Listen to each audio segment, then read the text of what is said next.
Então fala galera, beleza? Vamos aqui para mais um vídeo, vamos aqui para mais um pouco da repercussão aí do jogo do Flamengo. Empatou de 1-1 com o Atlético Paranaense, mas foi na garra. O Flamengo teve um empate com gosto de vitória, né?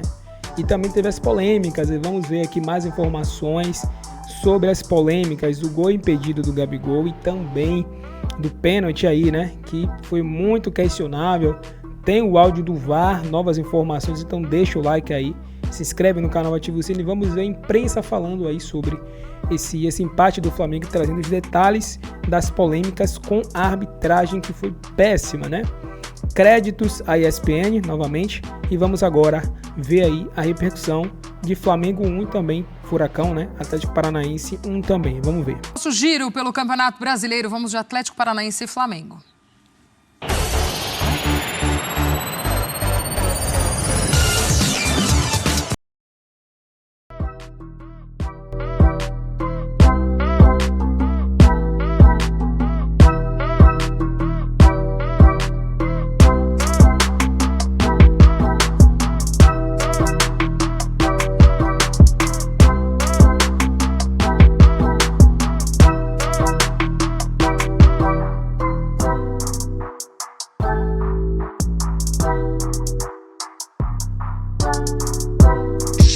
Olha aí, os números do Tite desde a sua estreia no Flamengo. 44 jogos, são 28 vitórias, 9 empates e 7 derrotas, um aproveitamento de 70,5%, 76 gols marcados para 24 gols sofridos. Não perde há 7 jogos.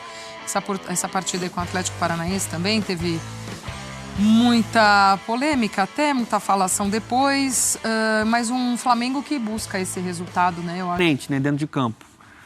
O Léo tem essa saída muito boa. O Léo tem essa saída muito boa, conseguindo encontrar alguns passes, inclusive o próprio Lohan, que teve um jogo abaixo do que a gente viu, e é natural que isso aconteça, um garoto com muito potencial, mas oscilou um pouquinho. O Flamengo fez um bom jogo.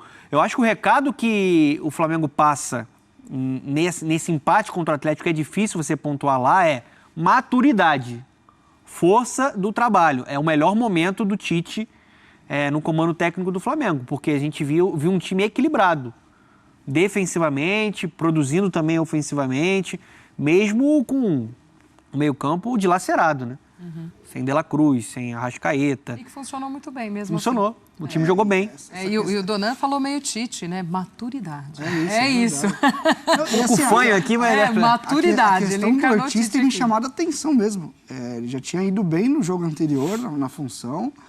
A gente falou, improvisação, mas assim, parece que ele tá bem acostumado. E aí eu tô muito com o Donan no sentido de... Esse é um dos jogos mais difíceis que você vai ter no Campeonato Brasileiro, é jogar contra o Atlético Paranaense na Arena da Baixada. Ponto.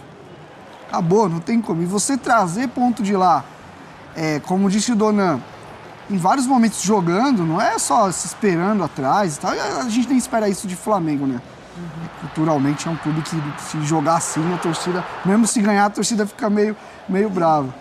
Mas assim, eu acho que é a mostragem de como o time está num caminho interessante, como ter uma estrutura independente dos desfalques. E pro Flamengo é muito importante passar esse período sem os seus desfalques, vamos dizer assim, minimizando danos, porque os danos vão existir. Eu acho que muito do planejamento da comissão a gente tem que estar ali no bolo de cima quando a rapaziada voltar e a reta final chegar. Aí fica complicado de segurar, porque tem muita qualidade. E nesse saldo tá bem positivo, né? O grande temor do torcedor do Flamengo sempre foi a Copa América. O fantasma da Copa América, né? Muitos desfalques, né? Pode perder até por 9 rodadas do Campeonato Brasileiro. E até agora o Flamengo tá passando, né? Ele consegue uma vitória jogando dentro de casa, né? No seu primeiro jogo, também com essas adaptações. O Léo Pereira ali como lateral, né? Mais base, o Léo Ortiz como volante. Davi Luiz voltando a jogar bem, foi bem de novo, né? Lá em Curitiba, nesse jogo contra o Atlético Paranaense. Então, assim, você faz uma tabelinha ali no início do Campeonato Brasileiro. Você pontuar contra o Furacão é um resultado positivo. Lá é complicado. Você tem um jogo forte, abafa, torcida lotada, gramado sintético, jogo veloz. E o Flamengo conseguiu mostrar nesse jogo maturidade do conjunto, organização, né, a força também para reagir. Porque ele sofre esse gol aí com 47 minutos do segundo tempo. E vai buscar mesmo assim, né? Tem uma chance incrível com a defesaça do Léo Link antes do gol e depois o Everton Araújo consegue fazer nos acréscimos. O Léo Link foi um dos melhores jogadores do jogo. Mais um, né? Mais um goleiro, né? Mais um goleiro no Atlético Paranaense. Um Atlético que com o Cuca tem meio de campo mais pegado, né? Fernandinho, Eric, Christian. Ele usa o Christian até um pouco mais aberto. Enfim, é o tipo de jogo que é muito complicado e ainda se jogar bem nesse jogo e trazer um ponto. Acho que o rubro-negro tá mais tranquilo. Giro de gols. Não foi? Nós dois. No meu jogo não precisa falar muito, não. Com emoção até o fim, o Flamengo conseguiu um empate heróico fora de casa, né? Com o Atlético Paranaense, é muito difícil vencer lá na Arena, na Liga Arena agora, né? Isso. O Vene gostou desse resultado? Gostei, mas porém... Depois. É isso. Roda o VT na volta, ele fala, porém... Equilibrado. Atlético arriscava e o Flamengo respondia. Nicão dá um chutaço e Rossi segura. Camisa 11 vem de novo e leva perigo. Gabigol consegue marcar, comemora, mas o árbitro sinaliza impedimento. Tava difícil de sair gol na partida, mesmo com os dois times tentando. Até que Julimar tenta avançar, arrisca o chute e a bola bate no braço de Davi Luiz. O lance vai para o VAR, que marca o pênalti. Fernandinho é quem vai para a cobrança e acerta em cheio. Mas o Flamengo não ia desistir fácil. E o goleiro do Furacão faz uma defesa espetacular. Após cobrança de escanteio, Pedro manda de cabeça e Léo salva o Atlético. Mas o goleirão não conseguiu segurar o jovem Everton Araújo, que manda certinho de cabeça para deixar tudo igual no último minuto da partida. Final Atlético 1, Flamengo 1.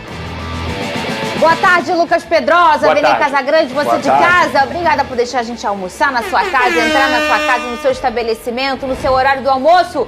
Fica com a gente, passar limpo o futebol carioca. Ô, Vene Casagrande, eu vou começar esse programa de hoje querendo que você conte para esse povo quem é Everton Araújo. Porque pode ser muito óbvio pra gente, para você que é um especialista em Flamengo, mas pro grande público às vezes não é, até pro próprio rubro-negro.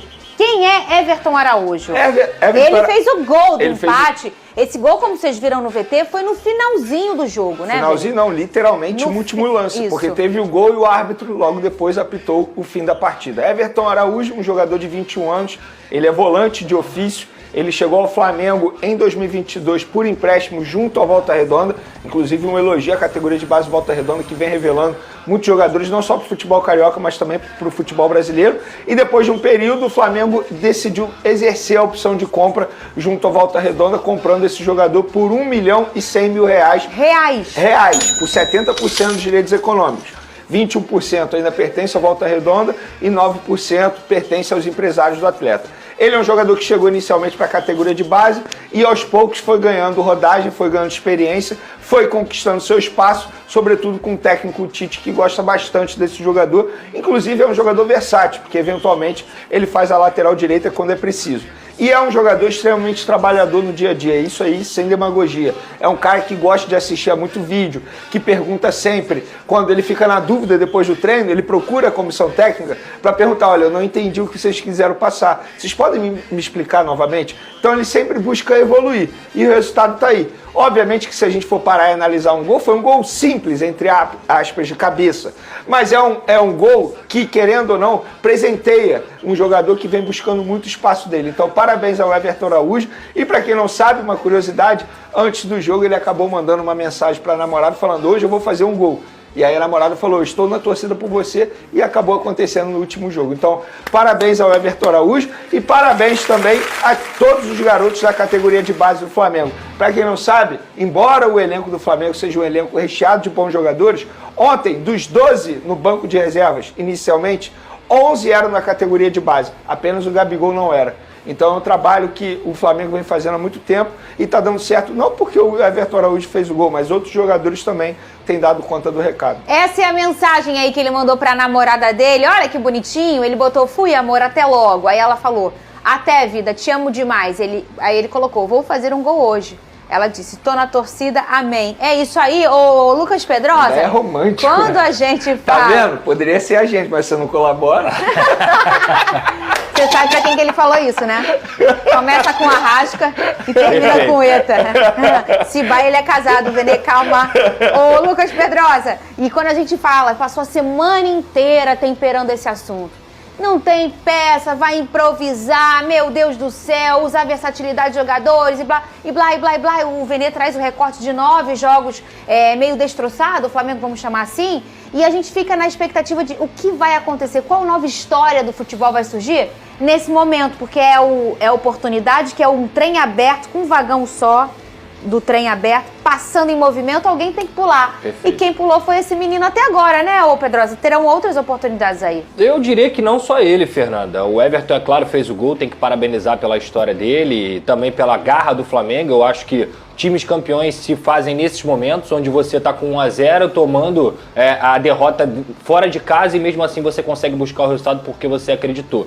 Eu acho que não é comemorar empate, é comemorar sim a postura que o Flamengo teve, mesmo depois de ter tomado o gol. E aí, se você for olhar em questão de oportunidade, para mim o Lohan é um cara que não está se escondendo do jogo. Não é que ele esteja fazendo jogos maravilhosos, mas ele não se esconde. E isso é extremamente importante para um garoto que está subindo agora. O que o Léo Ortiz está jogando de primeiro volante é melhor do que muitos primeiros volantes aí que são da posição, que são da origem. Eu acho que o Léo Ortiz tem feito jogos absurdos, com passes incisivos, construindo oportunidades para o Flamengo. Isso tudo tem que ser levado em consideração. E até mesmo o Wesley, que é um jogador que oscila bastante, ele também tem conseguido dar conta do recado na lateral direita, mesmo enfrentando pontas que são incisivos, como por exemplo ontem o Coelho no segundo tempo, que é um jogador muito chato de marcar, digamos assim. Então eu acho que com essas ausências, criam-se novas histórias, criam-se novas oportunidades, criam-se novos mecanismos, novas formas de jogar, porque esse time do Flamengo joga de uma forma diferente ao time do Flamengo quando tem os seus titulares. É um time mais vertical, que consegue achar o Pedro com mais facilidade. O Pedro vem participar mais também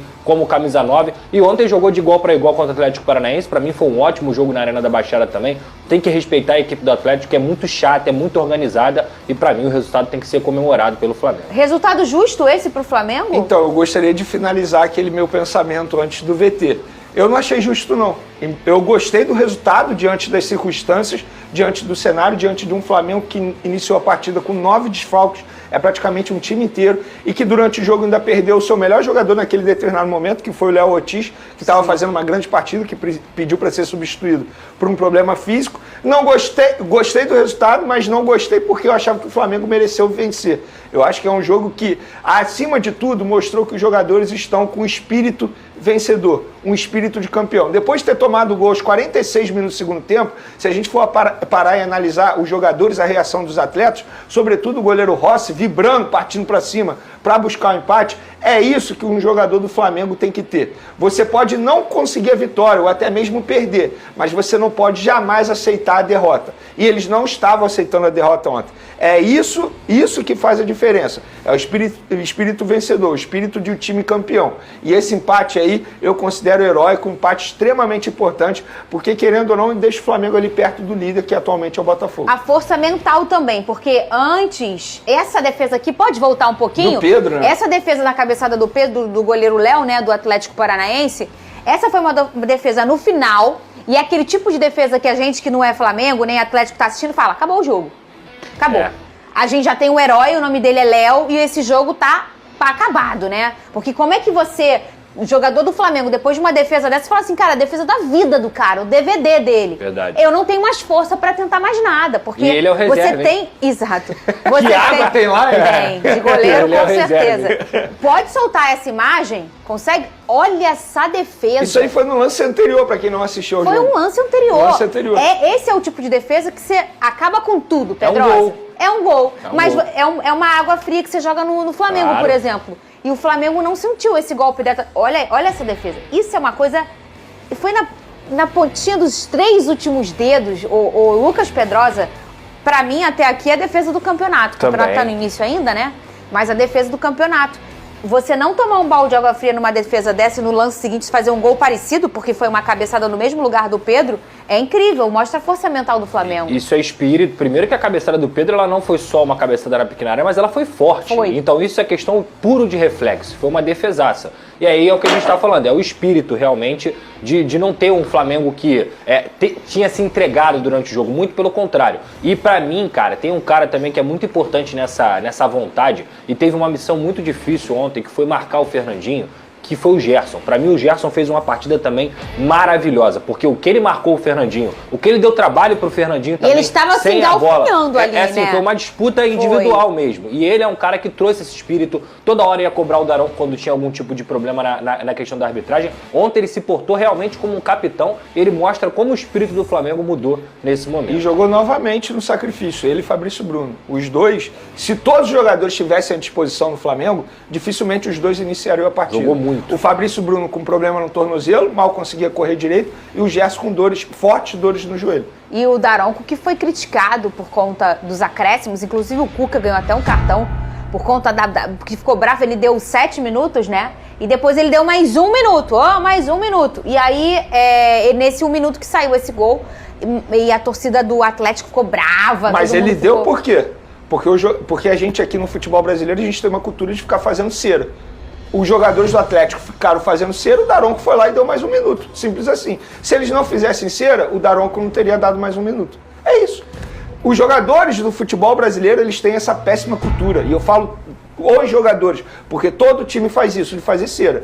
Nesse caso aí, eu sou um cara que eu critico muito o Daronco. Inclusive, ontem foi uma arbitragem muito estranha novamente do Daronco, ele gosta muito de chamar a atenção. É porque eu acho que o ponto dele é esse, ele gosta muito de chamar a atenção. Criticar o Daronco por ter dado mais 1 minuto, eu acho que o Daronco fez certo. Ele deu mais 1 minuto porque os jogadores do Atlético ficaram fazendo cera, visivelmente isso. Então, não tem jeito. E acho até que o Matheus Bach, para quem não sabe, o Tite estava suspenso, não ficou na beira do gramado. O Matheus Bach, que é o filho dele, auxiliar também. Na entrevista ele foi extremamente feliz no que ele falou. Eu acho que o gol presenteou aquilo que a gente estava buscando no momento. Se os jogadores não estivessem fazendo cera, o Daronco não teria dado mais 1 minuto. O negócio, e eu entendo você e concordo, Vene, mas o negócio às vezes é a falta de critério. Por exemplo, eu já assisti a uma partida do Botafogo no Newton Santos contra esse mesmo Atlético Paranaense, era um jogo importante de Copa do Brasil, um jogo de cá, né? O Botafogo seria eliminado se perdesse, precisava fazer um gol, o Botafogo dominava as ações, o Atlético picotou o segundo tempo todinho e ele deu 3 minutos. Então, assim, essa falta de critério às vezes deixa a gente bravo. E eu, assim, aí é uma opinião, tá, gente? Eu não tô acusando ninguém de nada, não. É uma opinião minha. Quando eu vejo que o jogo é com o Daronco, eu fico meio chateada. Pô, meio? Porque eu acho que ele quando eu falei, Daronco vai atenção. apitar o jogo, qual foi a nossa reação? Nossa. Gente, o Daronco é um dos piores árbitros do Brasil. Aí é opinião pra mim, né? O Daronco é um dos piores árbitros do Brasil. Ele fez, por exemplo, dentro da partida, o Vitor Hugo cometeu uma falta logo no início do segundo tempo que, dentro do critério dele, ele não estava dando amarelo. O Vitor Hugo conseguiu ali ter uma intervenção no ponto do Atlético Paranaense e aí ele deu amarelo pro Vitor Hugo. Depois o Atlético Paranaense fez algumas faltas muito parecidas ou até numa intensidade maior e ele não deu amarelo. Ele foi dar o primeiro amarelo pro Atlético Paranaense no fim do jogo pro Fernandinho, porque o Fernandinho fez isso que o Vene estava falando, retardando, fazendo cera, o que em vários momentos é do jogo. Mas eu acho que o minuto que ele deu ontem foi especificamente por um chute que o Pablo deu pra cima, acho que foi o Pablo, o jogador do Atlético Paranaense, ele deu um bico pro alto para retardar o reinício do Flamengo, e aí nesse momento ele foi lá mais 1 minuto. Mas assim, gente, o Anderson Daronco é um árbitro que ele não tem critério, ele apita do jeito que ele quer, no dia que ele quiser, e vai ter um dia que ele vai falar assim, 7 minutos e mais 1. E vai ter um dia que ele vai dar 3 minutos de acréscimo quando não tiver que dar. E assim, é um critério muito bizarro, não só do Anderson Daronco, mas como a arbitragem do futebol brasileiro inteiro. O pênalti que ele deu pro no Davi Luiz ontem, é pênalti pra mim, pênalti. Tá? É pênalti. Infelizmente, porque eu não concordo com a regra, Sabe mas qual é a pênalti. diferença desse pênalti aí pro do Verratti com o Manuel? Zero. É verdade. Zero. Inclusive o frame no lance do gol anulado do Gabigol é um frame muito duvidoso. Exatamente. Eu não consigo dizer que então, o Gabigol assim, estava impedido ou não. É mais do mesmo. E o pior, o Anderson Daronco é um árbitro extremamente prestigiado dentro do Brasil. Aí você já árbitro imagina, FIFA, né? Pedrosa. E ele foi suspenso pela Comebol. Aí você imagina, né? Segue o líder. Então, galera, esse foi o vídeo aí. Se você curtiu, por favor, deixa o seu like aí, se inscreve no canal, ativa o sino, deixa também o seu comentário, que é muito importante pra gente, né? E fala aí o que é que vocês acharam, né, desses cortes aí, né? Dos lances polêmicos, visto que o Flamengo foi sim prejudicado, mas no fim o que fica muito assim para os torcedores do Flamengo, né? Que acaba que ressai mais foi o espírito guerreiro do Flamengo, né, de não desistir. E o Vene foi muito feliz aí quando ele falou que o Flamengo não aceitou a derrota, né, não quis perder, e é isso que se espera, né, de um time do grau que é o Flamengo, né, o time do tamanho do Flamengo, né, dos jogadores, né, que são jogadores muito talentosos, jogadores excelentes. Então, mesmo com muitos desfalques, com jogadores que foram assim convocados, jogadores lesionados, o Flamengo conseguiu, né? Mesmo com jogadores da base, né? Jogadores ali adaptados, enfim, eles conseguiram jogar bem, conseguiram mostrar uma garra muito grande que deixou a torcida muito contente, né? Foi realmente um empate com sabor de vitória, né? Com sabor de vitória para o Flamengo. Mas é isso aí, né? O Flamengo perdeu a liderança para o Botafogo, mas pode recuperar porque a diferença, se eu não me engano, acho que é de apenas 1 ponto, 2 pontos a diferença do primeiro para o segundo, que é o Flamengo. Então o Flamengo pode rapidamente recuperar, né? Quinta-feira já tem jogo contra o Bahia, dentro de casa, né? O Flamengo vencendo, torcendo aí para um empate do Botafogo, uma derrota, o Flamengo já volta novamente para a liderança. Mas é isso aí, galera. Esse foi o vídeo, agradecemos a vocês e até o próximo. Tamo junto.